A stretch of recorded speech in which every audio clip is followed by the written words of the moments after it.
Hey, so I'm going to show you the fix I've come up with for the leaking issue on my Nerf Super Soaker XP100. So if you've got one of these or you've looked up any reviews, you'll know that when the pressure builds up, when you pump the pump action there, they start leaking out the front. So some people say this is by design, so that the pressure is not too big, so that you don't sort of hurt anyone by squirting them. It definitely does say, don't squirt in the eye, so definitely recommended you don't squirt people in the eye and that you wear safety goggles if you're using it.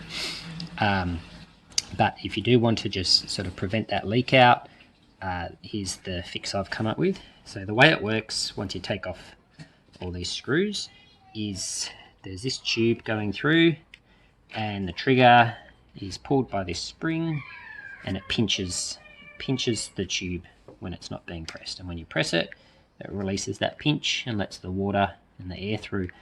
But what happens with this is that when you start pumping it, the air pressure builds up and it just gets a bit too much and it pushes this by itself and just lets a little bit through.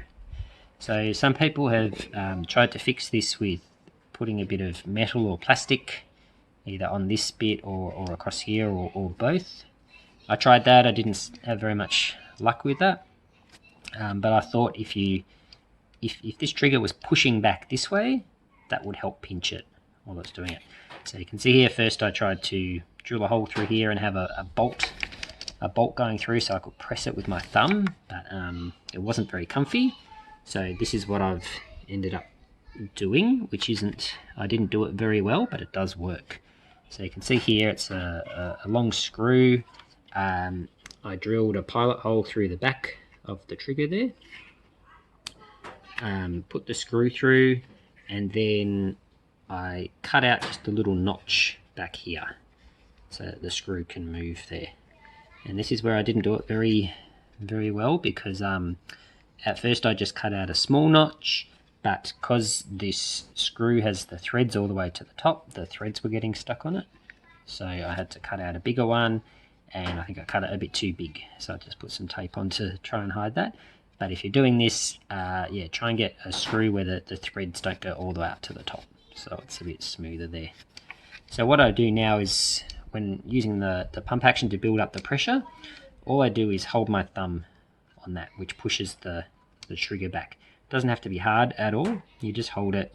Yeah, you don't have to push it very hard, and it just keeps that, by putting your thumb on that, keeps that pinch on, helps the pressure build up, and then once you're done, you just switch back to the trigger. So I've also had to cut a little notch out of this side, which again was a bit too big, so I've covered it up with some tape. But yeah, that's my fix for it. So now I'll put this back together and show it to you in action. Alright, so here's the gun all assembled again. I'm going to show you what happens when you start pumping it. Okay, the pressure starts building up. Oh, and there it goes, see? By itself, so I'm not pushing the trigger there. It's just going by itself. You can then squirt it, and you let go, and it does this little piddle out the front. So with my fix there, I've got the screw I can press there, so I don't have to press it very hard. You see it's stopped piddling, and now I can pump it quite hard until I can't anymore, and then